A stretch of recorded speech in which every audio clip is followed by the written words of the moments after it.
guys, it's Lady M here. I just wanted to give a quick little intro, I guess you could say, for this interview that I've been working on since Saturday. It's with the band After the Calm, and it was at Pubrocks, and we actually got to chat it up after the show. I've been having a little bit of tech issues lately between the internet and my cameras. For some reason, they're not wanting to work right. Take it up with Murphy's Law. Anything that can happen will happen. But I wanted to give you a little information on this one. The video is kind of clipped in certain places, so we had to piece it together the best we could with as much was going on with it. So the first 10 seconds of the intro is missing, so we're doing this little intro now. It's with the band After the Calm. I complimented them on how great of the set was, and it was. If you guys weren't there, you guys missed out. It was actually a really great show. All the bands were great. After the Calm, though, I can say had a packed house, and it was pretty good. It was intense, but good intense. So without further ado, the next clip is going to be the video with me talking to them. It's a little distorted, and then it clips out again like 38 seconds before the final. But it's all in there. It's just a little darbly, so bear with us. It's growing pains. We learn as we go. It's definitely an experience, but I appreciate each one I have because it makes it better for the next. To the guys from After the Calm, I thank you so much for being patient, and you guys are really rad, and I can't wait to see and hear more from you guys. And until then, me and the girls are out. See you later. And as soon as we figured that out, we all went out and came up with a bunch of names. We brought them in, and then we had a huge list, and then we had to put tally marks. So we had to put tally marks. Each one of us got a tally mark, and then we did our thing. It took us like, I don't know how many hours. Like an hour or two. We had like different rounds. Like, like we wanted to do this thing, and then okay, we vote, and all right, these are gone. All right, Yeah. we don't want it to do this thing, and then we voted, and more were gone. And still, they got down to like the last three. The process of elimination. And that was with just them, like me and Hanky weren't even in the band. I disagree. Yeah. We hate it. All right, so a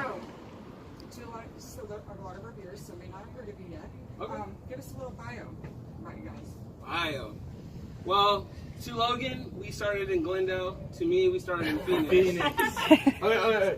You start at the beginning for Memorial Day, and I'll pick up from the middle. Okay, so Memorial Day, a couple of us actually jammed out. It was Hinky here, me, and Cody, and along with another friend of ours named Dylan.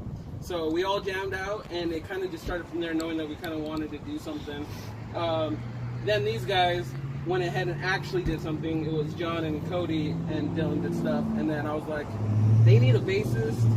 I'm going to go ahead and do that. I love what they're doing. I want to be a part of that, so that's when I joined in. But then Dylan decided to leave, and that's when we started bringing more people. But right before that, Logan came into the picture. Yeah, which they found me on a good old Craigslist. Tinder.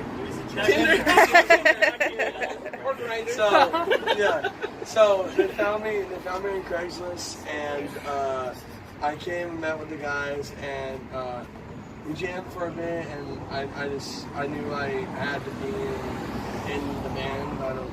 I love this. Yeah, it's something about it. But yeah, then we our old guitarist had left the band, which then David moved up to lead guitar, and then we brought Hanky in for bass, and that is now the final lineup. This is the lineup. This is the lineup. 3-4 years, something like that. Yeah. Great, well, we go through how you guys met. You guys broke it down, so that works. What was the inspiration behind the song Stuck on Repeat? Ooh, it's a good one. Okay. Yeah. Well, fun fact, real quick. Real quick. We're tired. Real quick. Yeah, we are tired. But we actually made the basis of that song in 30 minutes. Because before it started out as the song name was 30 minutes or less, because that's how long that song came together. And that ends up being one of our funnest tracks in terms of just style and everything. Like, we just loved it. It was Weird that how song fast it came together. That song had like 4 different names before it was Step and Repeat. 30 minutes. Yeah, it was a bunch. But I would say as far as like the theme or the lyrical content for it, I mean, the video we tried to really make Like Groundhog Day, which is ironic. Yeah, that's true. it really was. It really was. Old Groundhog Day. Oh, Yeah. So like the music video kind of like really tells the story as far as like what the lyrics mean. You know, like it's a person who is stuck on repeat. You know, Stuck in their ways. Yeah. They keep making the same mistakes, and it's to the point where like nobody really notices like how bad it is until like the people around them start leaving or like moving away from them, you know. And so it's to that point to where the people that they love the most are actually starting to distance themselves, and that's when they realize that they have to like make those changes to become a better person, because otherwise you're gonna lose everybody that they love. Yeah. Alright, Upcoming tour Yeah. dates.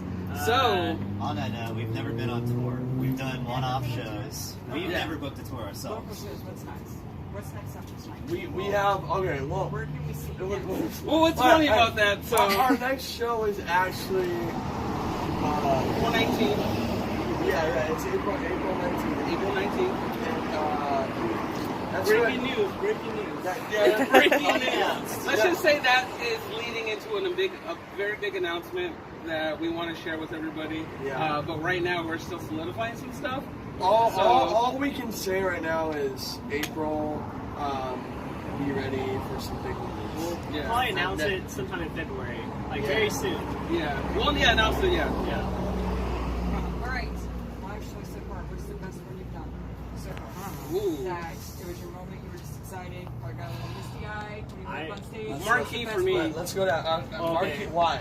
Okay, marquee for me just because we literally got like fans we know that were totally for Authority Zero there that totally dug what we had and just got rowdy, got crazy, and I could just see them and I'm like, all right, they like our stuff. I'm like, this is good, and I felt like the set itself was really good. Yeah, so for me, it just overall, and then it being marquee, that was our first time we were playing there. That definitely was a nice little place in my heart. So. I think probably you guys might say the same thing, but for me it was definitely Warped Tour. Because I remember going out as a kid, like high school, and it was crazy. It sucked that I had a fever the entire day, but besides that, it was awesome. Oh yeah, it was great. What are you I gonna was say? gonna say Warped Tour, so. Okay.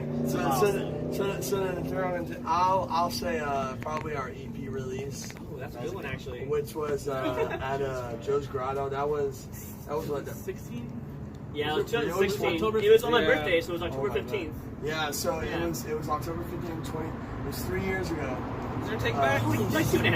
Yeah, about 2.5. Yeah, that was good. Yeah. And it was at Joe's Grotto, and I only remember it just because we opened with False Idol, and like as soon as we ended, it was like the loudest I had ever heard like the crowd like yell for us. And it was like I don't know about you guys, but like it like took me back. It was like, Yeah, it was crazy. Like the crowd was doing everything that you would say. we had Like a, sold out, I think. yeah, we had a line out the door for merch by the end of the show to where people were like, we need to get everybody who's like under 21 like dealt Out, with and yeah. out because we're closing up. So we had to like split lines. We're like, all right, everybody that's under 21, come over Yeah. here. And like, it was crazy, but like, it we was didn't even definitely expect one of that. the biggest Yeah. turnouts for a show that we've had. In a And we didn't long expect time. that. No. We did not. No.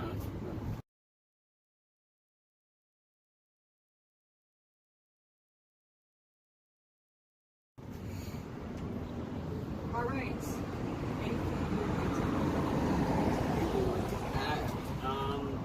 I don't know. We're playing in California in March. I seen that. You want to install them? Oh, Sure, yeah. We are playing with Wolf on Tap, who put it together, Aaron Heiss, so shout out to him.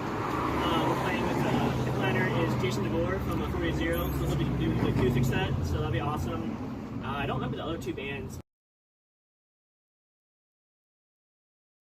but I think one's local, one's from Arizona as well. It's a fundraiser. Yeah. Yeah, it's a fundraiser for one of his friends that's he's going through what kind of He just got Just some diagnosed sort with of cancer. so Yeah. He's trying to raise money for payments. So they invited us, and hopefully we can help raise money. Yeah, I think it's city, but I think it's like an hour or two north of LA, but somewhere over there. If anybody is familiar with us, they know that with any of our Arizona Humane Society fundraisers, we love being part of anything that's kind of helping out.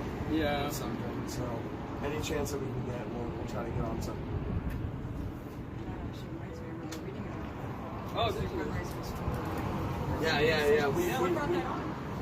We've done three so far. I think it Yeah, was but what inspired? it was that segment on KPD, the local one. Oh yeah, Yeah. Play-Doh, and like they do a fundraiser for Humane Society, so we thought, oh yeah, well let's just make it bigger and do it outside of it. So we did a car wash, and then we kept doing it, and then the third year we did an actual show.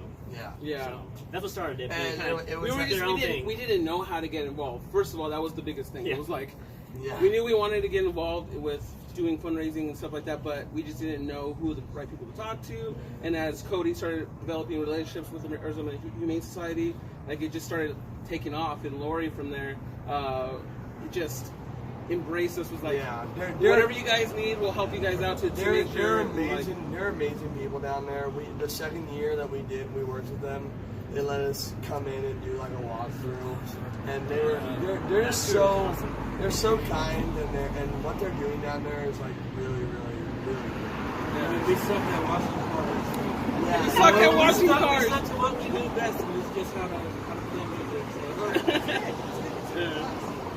All right, anything else?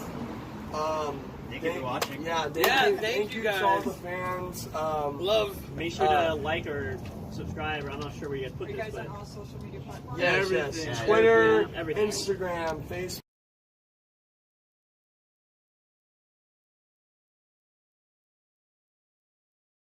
Now just opened up a segment called Ask HEC to the public. So if you guys have any questions for us, go ahead and send them in, and we'll answer them on our monthly videos. But thank you to all the fans, and thank you to everybody that came out to the show tonight. And thank you to you guys for interviewing us. Yeah, thank you. I just want to add something in closing. I actually wanted to give a little shout out to my mother-in-law. It wasn't for her. She works with Cody. And let's have my Cody. Thank you, Gail. So, Gail, love you.